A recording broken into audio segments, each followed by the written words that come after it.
In spite of an extremely tight housing market, the city of Denver, Colorado is begging landlords to rent their units to recent border crossers. I'm Tony, and this is Real Estate Investing and Landlord News. Alright, so I have an interesting article for you today, and it's my first video since getting back from vacation. So I hope that, all of my regular viewers, they stuck with me for that week while I was out of town. I was on a cruise. I'll throw a few pictures up from that cruise vacation just so you can see how good of a time that I had. But anyway, a lot has happened since I left. And one of those things that's happening is that the city of Denver, Colorado is looking for landlords. They're looking for landlords to rent to illegal aliens. Okay?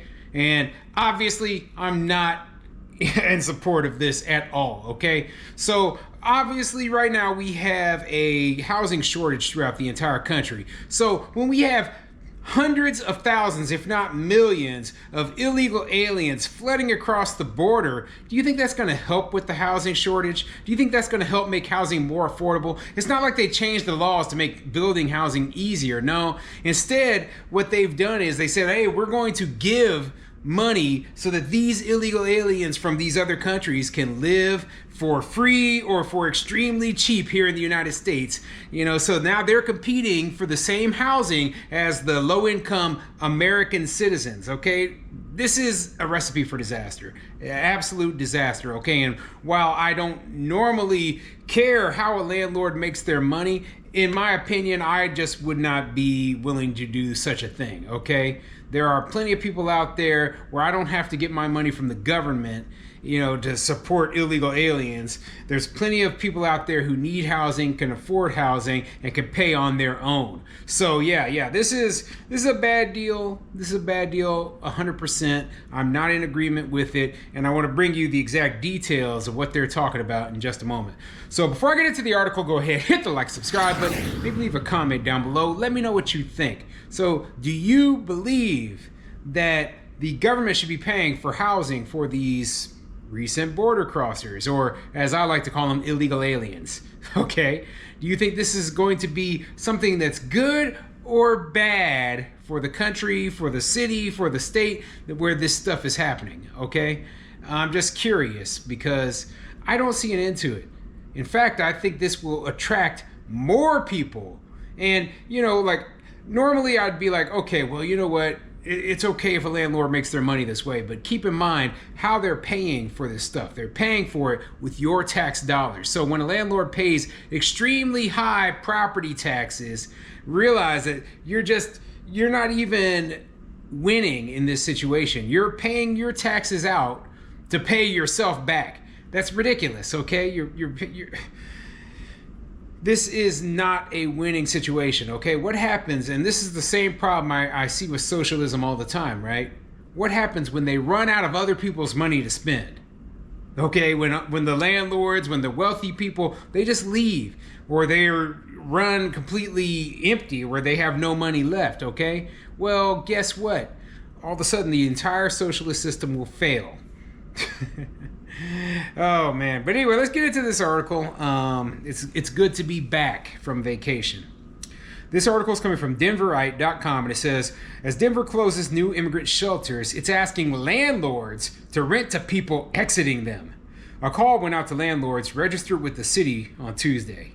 Yeah, so the city is calling out to landlords to rent to illegal aliens. Let's see what the article says. The city of Denver wants local landlords' help in finding housing for new immigrants. On Tuesday, the city launched a program gathering information from landlords with property vacancies that rent for less than $2,000 per month. The city's goal is to connect property owners with new immigrants in need of permanent housing. Now, don't get confused because they're using weird language here. This has nothing to do with actually finding housing for immigrants, okay? An immigrant is a person who applied through the legal system, was granted permission by the United States to enter the country legally, and was given a green card, okay? And that allows them to work, that allows them to live here as a legal permanent resident. Now, the people they're talking about, they're not immigrants, right? They are illegal aliens. They illegally crossed the border. They made a fraudulent claim to asylum. In most of the cases, they are fraudulent claims, okay? Because they're not escaping war. They're not escaping. There's no war in Venezuela right now. So you make a fraudulent claim for asylum to get over here. The government doesn't kick you out, but that doesn't mean you have legal status. That just means that you're just sort of here. So this is garbage. It's complete garbage. And, you know, the only thing this is going to do, it's going to cost us greatly in terms of, you know, they're going to abuse every single socialist system that is already in place. Okay, don't doubt for 1 second that they've got, you know, people, they're getting welfare benefits, they're getting Section 8 food stamps, free medical care, free school for their kids, and they're not contributing anything to pay for all of this. So we're talking about hundreds of millions of dollars. You know, you can look back at the mayor of New York. His name is Eric Adams, and he was talking about just how much it was costing the city of New York to pay for all of the services and all the stuff for these people that they're getting for free. And it's enough to bankrupt the city, okay? But just think of this same situation occurring nationwide. I mean, I can't believe that people would actually fall for this, okay? I mean, the people, they're bleeding heart idiots, because they always think, well, someone else will pay for it. We have plenty of money. No, we don't. We don't have plenty of money for tens of millions of people. That, you know, the United States only makes up less than 5% of the world population. So that means that there are literally billions of people who could flood into the U.S.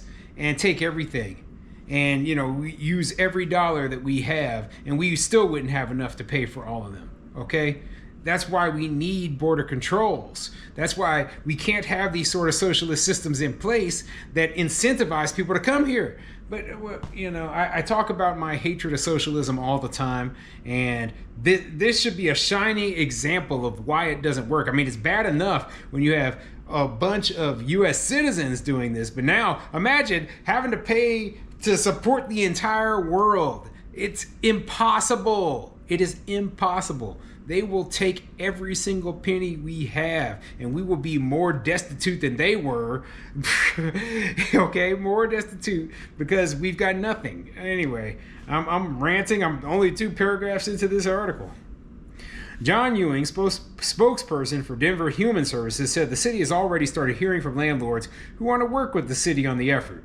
Believe me, the only landlords who want to work with this are the ones who are thinking in terms of, I'm going to get my government check, okay? Mayor Mike Johnston announced at the end of February that the city planned to close 4 hotel shelters, a move he argued could save the city some $60 million from an anticipated $180 million in newcomer support expenses. The number of people staying in these shelters reached about 5,200 in mid-January, though currently there are fewer than 2,000 currently being sheltered, according to city data. So yeah, they planned on spending $180 million, right? So even if they move these people over to permanent housing, they're still spending $120 million. This is unsustainable, 100% unsustainable. These people, they know it, yet they are so scared of just coming out and just admitting and, you know, making real change and saying, hey, if you're here illegally, you get nothing, okay? Nothing. You get zero, zilch. Imagine how fast these people would be shooting back over to Venezuela, okay? And they get nothing. That's the way I see it. It's not just Venezuela, okay? But, you know, Venezuela is one of the big ones sending a lot of people right now. And, you know, I mean, obviously for years we've dealt with Mexico, Honduras, Guatemala, El Salvador. And, you know, there's a lot of people coming from those countries as well. Which, might I add, there's no war in those countries going on either. So I don't exactly understand what you need asylum from, okay? General crime is not something that you can get asylum for. Oh my goodness, there's gangs here. Well, there's gangs here in the U.S., okay? You don't get asylum for just general crime, and that's what gangs is. So yeah, I mean, I'm pretty opposed to this whole viewpoint that we need to pay for the problems of all of the poor people of the entire world. Okay, it's not sustainable, and it what it does is it creates a system of dependence. Okay, where people, why work? Why work at all if someone is going to give you money for free? Why work at all if someone's going to give you your housing for free? They're going to give you medical care for free. You know, like, things don't work that way in other countries. There is no social safety net. And so it's like sink or swim. So people, they swim, okay? They figure it out on their own. And that's, you know, I'm not saying that there should be zero social safety net, but it should be very much more limited than what we have right now. Because what we have right now has created a system of dependence that not only American citizens, but the whole world seems to be convinced that they want a part of, okay?